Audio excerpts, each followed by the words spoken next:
Nous avons joué les 2 premières phases du championnat national de football de jeunes, de moins de 17 ans. Il était question que nous puissions aborder la 3e phase. Il est question que nous abordions la 3e phase à partir du 4 juillet. Jusqu'à preuve du contraire, nous allons aborder cette phase effectivement le 4 juillet. Mais nous sommes en train de suivre l'évolution de cette pandémie qui bloque pratiquement toutes les activités, surtout nous qui sommes de football. Le football étant une discipline sportive qui se joue en équipe. Donc déjà avec 22 acteurs sur terrain, donc nous allons au-delà de ce qui est prévu en termes de regroupement de personnes sur terrain, sans compter qu'il doit y avoir le public et autres. Donc nous sommes en train de suivre l'évolution et je crois que d'ici là, en attendant la décision qui sera prise au niveau de la Fédération congolaise de football association, nous nous préparons pour recevoir cette phase, la dernière phase, la 3e phase, au mois de juillet. Mais vous savez que nous gérons les enfants et c'est quand même une catégorie qui est assez vulnérable. Donc nous suivons l'évolution, nous suivons ce que la fédération va nous dire. On ne peut pas croiser le bras, nous nous préparons pour recevoir effectivement cette compétition au mois de juillet.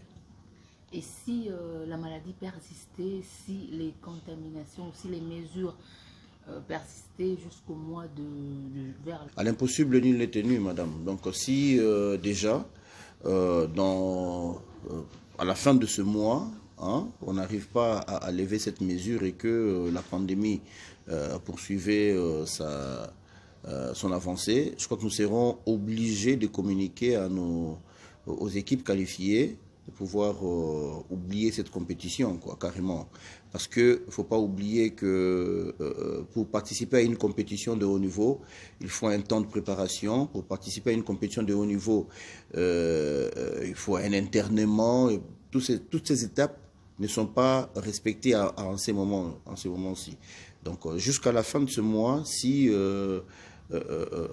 cette pandémie continue sa marche, je crois que nous serons obligés d'informer aux équipes qualifiées d'arrêter tout simplement la préparation de cette 3e phase. Je crois que nous serons obligés de le faire. À Kinshasa, c'est à travers toute la République. J'ai eu à discuter avec le président de l'entente de football de jeunes de Sud Kivu. C'était pire qu'à Kinshasa. Je remercie et félicite le gouvernement provincial de Sud Kivu qui a compris notre message, qui est descendu sur terrain, qui a interdit aux enfants, et il y a eu un message de sensibilisation de la part de la ministre provinciale pour demander aux enfants de rester à la maison. Je crois que le problème ne réside pas seulement dans le chef des enfants. Le problème, c'est au niveau de nos familles, c'est à la maison. Lorsque l'enfant prend ses bottines, il dit à son père ou à sa mère ou à ses responsables, tuteurs et autres, je vais m'entraîner. Lorsque le parent laisse cet enfant-là sortir pour aller s'entraîner, je crois que c'est là où commence le problème. Lorsque le policier, équipe de foot, c'est déjà 11 athlètes sur terrain. L'équipe adverse, il est à 11 aussi, ça fait 22 personnes. Donc nous allons à l'encontre de ce que le chef de l'État nous a demandé. Cette maladie, ce n'est pas une maladie que nous avons l'habitude de gérer. Vous voyez ce qui se passe en Europe. Donc je demanderai aux parents, s'il vous plaît, gardez vos enfants à la maison. Aux voisins et autres qui sont tout autour de terrain de foot, s'il vous plaît. Vous voyez ces enfants monter sur le terrain pour jouer au foot. Bupanza Bango, essayez de les disperser, s'il vous plaît. S'il vous plaît, nous avons besoin de ces jambes, nous avons besoin de ces intelligences, nous avons besoin de ces qualités, de ces potentialités pour les jours à venir. Déjà, si je peux anticiper, peut-être, vous ne m'avez pas posé la question, je peux dire, avec le sélectionneur de Léopard U17 et U15, il y a un protocole qui a été mis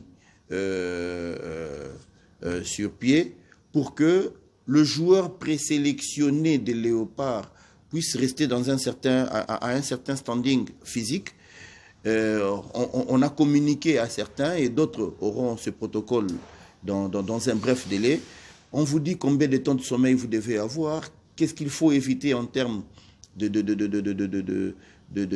nutrition, qu'est-ce que vous devez avoir comme activité physique le matin, qu'est-ce que vous devez avoir comme activité physique le soir, pour que sur le plan physique, ces joueurs, au moment opportun, lorsqu'ils seront convoqués au niveau de Léopard U15 ou U17, sur le plan physique, puissent garder un certain standing.